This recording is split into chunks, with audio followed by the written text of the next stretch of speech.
Hello Pisces! Salamat sa pagbisita at maligayang Pasko. Happy Holidays!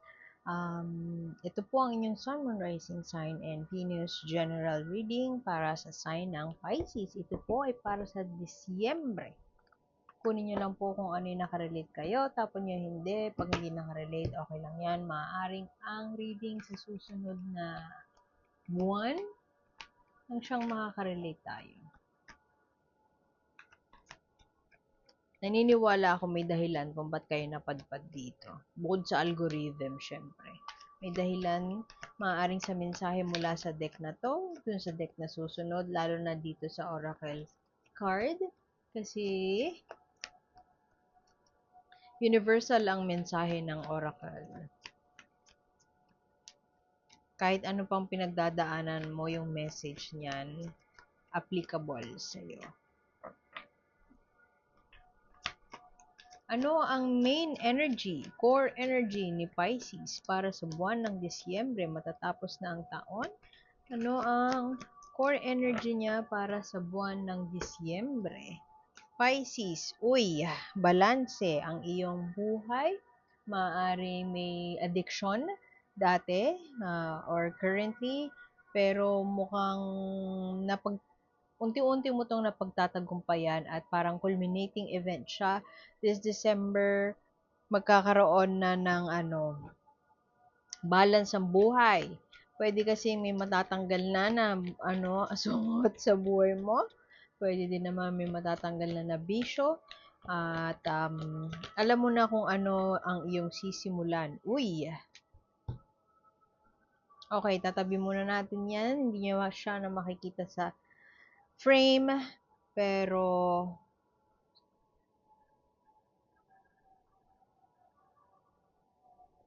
nauusi kayo, tabi natin. Layo natin entirely sa frame. Mabilis ang mga pangyayari. Pwedeng may epiphany.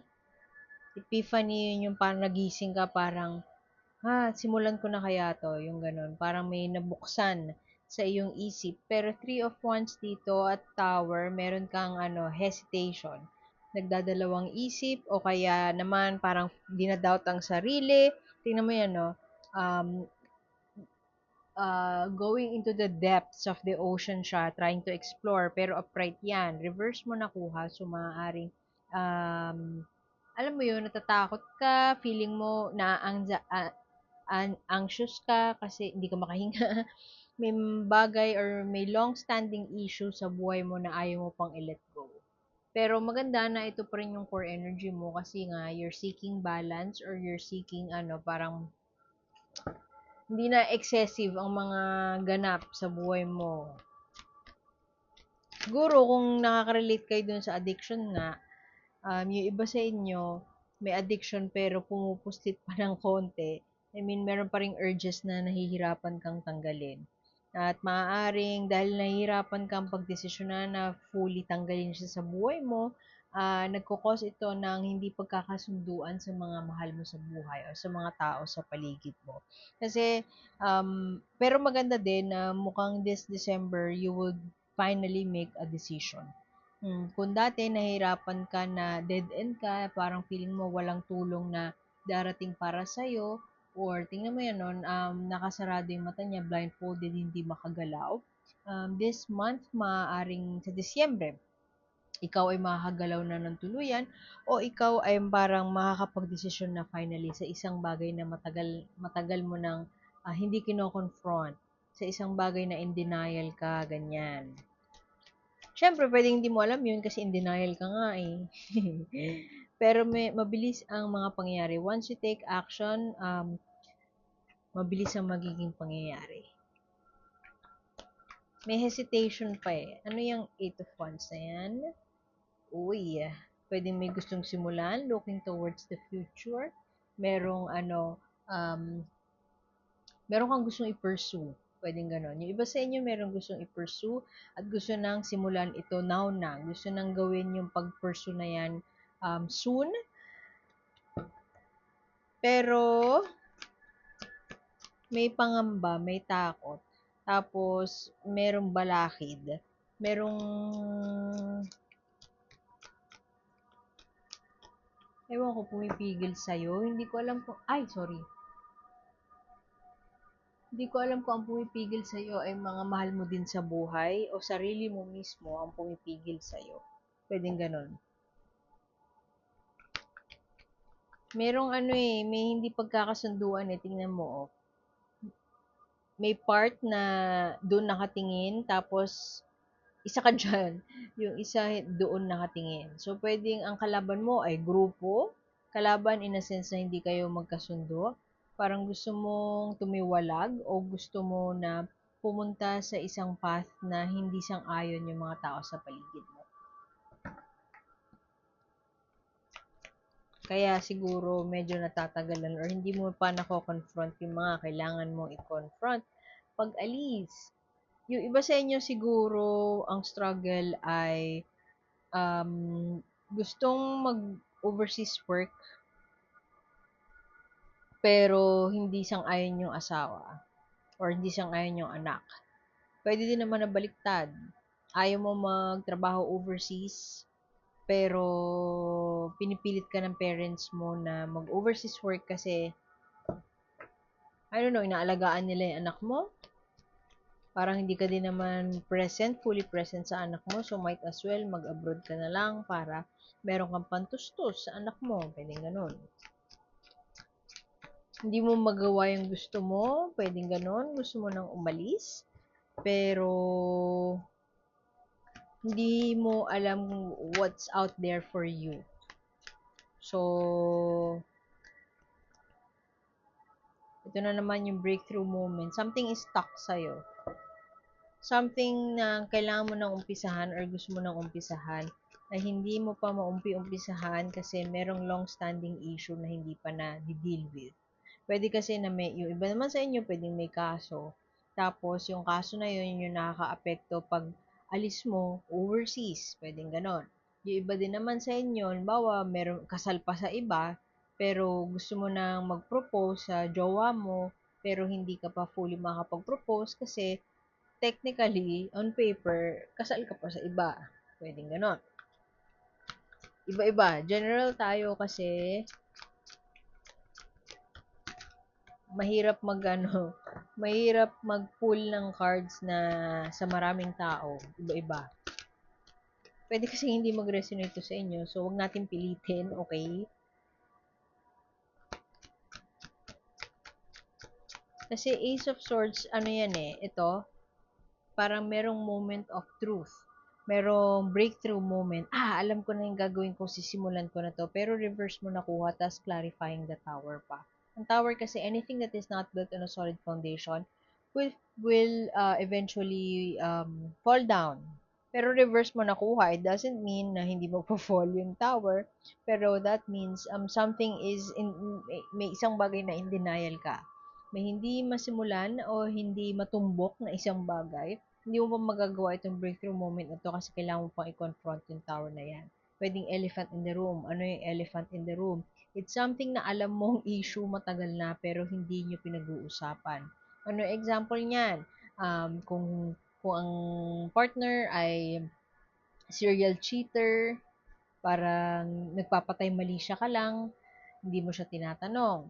Kung ang partner, pwede din yung example niyan, ay merong issue with addiction, yung partner, nasasabi ko yung addiction kasi temperance yung ano mo yung main energy mo. And temperance is seeking balance na wala nang excess. Kasi addiction is excess. In an example of excess, pwede ding workaholism yan, excess din yan. Anything that is not balanced in your life, yun ang temperance. Kaya ako na may mention yung addiction. So, meron, halimbawa, partner mo o ikaw mismo struggling with addiction. And ito yung bagay na hindi mo pa fully ma-let go sa buhay mo, hindi mo pa makumpronta, ayaw mo pang harapin. So, hanggat hindi mo pa hinaharap yan, itong breakthrough moment na yan ay hindi mangyayari. Kaya ko din nasabi na maaaring iba sa inyo, may legal battle, may issue, may kaso, or kasal pala dati, hindi mo pa, yun yung long-standing issue na hindi mo pa maayos-ayos yung papers. Kaya tuloy, hindi ka makapagpakasal. O, ito yung cover ng deck na to, Nine of Pentacles, knowing your worth. kung yung pakikipagtalo mo sa partner mo o kung kanino man ay parang nako-compromise, parang may gusto siyang mangyari, pero kung yung gusto niya mangyari, part of you gusto nang sundin, kung yung gusto niya mangyari ay labag sa kalooban mo o kailangan mo magsakripisyo, might as well not do it. Judgment. It's time for you to reevaluate. Saktong-sakto sa December. Kung ikaw ay stuck at hindi makapag-desisyon, it's time to reevaluate your options. It's time to reevaluate, reassess mo kung ano yung mga ginawa mo na. Ang judgment ay parang lagi kong comparison dyan ay yung kay San Pedro. Alam mo yung oras na ng kamatayan, tatanungin ka, ano nagawa mong mabuti? Ano ang nagawa mong tama? What needs to change? Ano yung kailangan kong baguhin sa buhay ko? Ano yung pwede kong ayusin sa sarili ko for self-improvement? Paano ako magiging mabuting tao? So, kung ikaw ay stuck sa isang paggagawa ng desisyon, ano yung ginagawa mong paulit-ulit na hindi naman nagiging successful? Ba kailangan mong itigil na yon? Ano yung ginagawa mo pa? You cannot grow from a barren land. O kaya hindi ka makakapag-usbong ng bagong, parang hindi ka magiging successful. Hindi ka makagawa ng something bago kung same pattern yung ginagawa mo. At fail ka ng fail. So, kung uulitin mo lang din yun, fail ka ulit. So, might as well try something new. Ngayon, if you want to try something new, maybe umalis, you must have to confront first kung ano man itong something sa buhay mo na hindi mo kinukumpronta. Kasi ang tower is laging malakas ang dating ng tower. Parang sampal yan ng universe. Malapit ka na sampalin. Reverse pa siya ngayon. So, parang ano pa yan, parang patay mali siya ka pa. Hindi, okay lang yan, dinidismiss mo. Alam mo yun, meron kang pagising mo, shit, kailangan ko na asikasuhin yung ganito. Kasi mahuhuli ako or whatever. Tapos ikaw, hindi, okay lang yan, pwede pa. Nagpo-procrastinate ka, parang bukas na lang, ganyan. So, sorry. Walang breakthrough moment. Kasi ito yung umpisa ng cards mo, mabilis na mensahe. Pwede kasing, halimbawa, natanggap ka na, no? Natanggap ka na sa work, pwedeng yan yun. Or natanggap ka na doon sa ikaw naman yung in-applyan mo. Tapos, ito ay simula ng isang, new endeavor, ganyan. Parang hindi siya familiar sa'yo, pwedeng doon nang gagaling yung takot. Pero, okay lang yan, kasi Paige is a student of life. Parang, nag-e-explore pa. May tapang, may angst, ganyan. So, maybe ang mensahe sa'yo, why allow yung takot at pangamba para to get the best of you. Kasi you know your worth and you should know your worth. Huwag mong i-negotiate kung ano yung tingin mong bagay para sa'yo. Hindi ka mananalo. Pwedeng manalo ka dun sa argument para, alam mo yun, yung sige na nga para matahimik ka, yung ganun. Huwag ganun. Kasi manenegotiate mo kung ano yung tingin mong tama para sa'yo. May kailangan kang ikumpronta. Okay, unconditional self-acceptance. Nice. Ito, kasasabi ko lang yung knowing your worth. When love is no longer served sa table, it's time for you to leave that table. Yun lang ang mensahe nito. Yung Raven, it is a message of you, wise message from the universe na it's okay kung meron kang mistakes in the past. Kasi you can always correct. May chance ka this December na i-reevaluate yung mga pinaggagawa mo. And yung decision mo in life, don't make it based on other people's opinion. Pag meron ng pinresenta sa'yo sa universe, grabe. Lalo na kung alam mo sa sarili mo yun makakabuti sa'yo. When love is no longer served, it's time for you to go. So, Pisces, wag martir. Iwan ko na yun doon. Salamat sa pagbisita, Pisces. Sana makita ko ulit next time. Ako po si A. Like, share, subscribe lang po. And see you soon. Bye-bye.